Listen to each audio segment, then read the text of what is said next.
Okay, so yeah, let's get started here.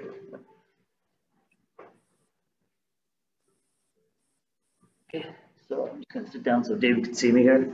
Yeah, so welcome back to the class. Just start off with a little bit of theory.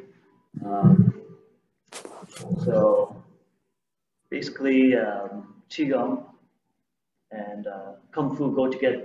You can't have one without the other. So the Shaolin monks believe that if you're doing the soft, you need to do the hard too. You can't just have yin without the yang, yang without the yin. If you're doing hard too much, eventually you get injured. Eventually, you won't be able to do hard because you're not doing the soft. So the soft, they complement each other. So you see a lot of like spiritual people these days, they forget about the physical body and just work on meditation. And that's not the right way of thinking because you have to integrate the whole. So everything's combined together. So if you're not practicing any hard physical exercises, eventually something in your life will change and you'll go through a hard situation and you won't be ready for it, either mentally, physically, or spiritually. If you're not doing hard things, then when you come face to face with something hard, you were not adapted to it. So that's why you practice hard things, so that when you come to it, then you're ready for it. It's like me, I practice cold showers all the time. When I first started, I could only do 30 seconds. Now I can do 3-4 minutes, no problem. So it's painful every single time, but I know I can handle it. My mind knows that I can deal with it and I'm not going to die from it. It's a belief, right? You just build the belief system up. You push yourself to the edge of your comfort zone. Eventually your comfort zone gets bigger, right? So same with fasting. I do fasting all the time. I fast anywhere between 16 to 18 hours almost every other day before I eat. So that at first it was very hard. I can barely do 14 hours, but then eventually build up to it. Same thing happened with these in Nepal.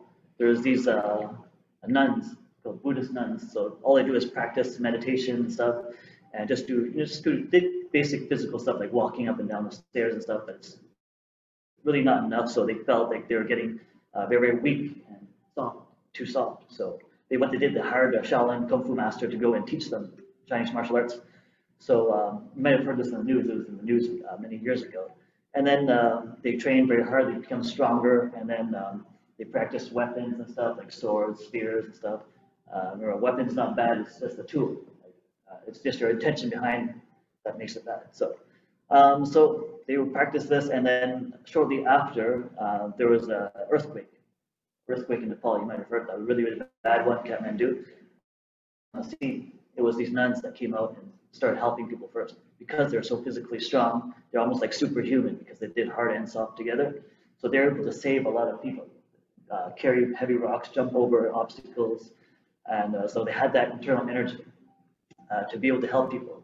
So, but they said that without the Kung Fu training, they wouldn't be able to help the people that they had helped, wouldn't be able to save the people. So it does make a lot of sense to do that.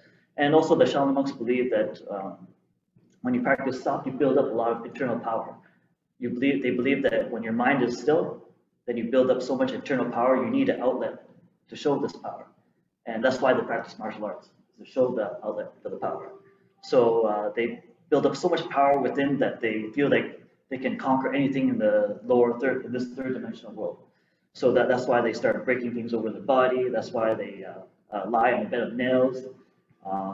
They let trucks run over the body and they come up with no problem at all, because they're showing this internal strength, this internal power. So what the Shaolin monks do is before every training, they actually have a statue of a dragon, and they light the candle to the dragon, incense to the dragon, to allow this dragon energy to enter their body as they're training. So once they have this dragon energy, they work on doing something called longpi. Longpi means dragon skin, so which means Dao Chang Guru, which means no swords or spears can enter the body. So because they're physically so strong and have so much energy that nothing can penetrate their skin. So, they can do it physically, but after, of course, when they get older too, they stop doing that because it's only maybe for younger people. But for older people, after they stop doing that, they just practice internal stuff. And then they still train martial arts, but they don't do it as rigorously as when they're younger, just to maintain it. and to stay, you know, physically strong, but they don't go to that extreme level anymore. They just focus on the internal, the meditation, and focus on spiritual ascension.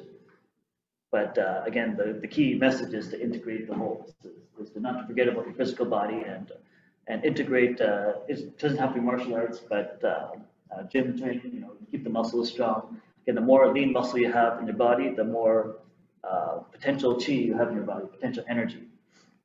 As muscle is a better conduit of chi than fat is. Fat is not as a good conduit of energy. It's a more of a slow burning energy, but muscle is a more efficient storehouse of energy. So it's the muscle fascia that the chi channels are allowed to travel through. So which conducts the chi is the muscle fascia. So that's what we're doing. We're doing the stretching. We're doing everything.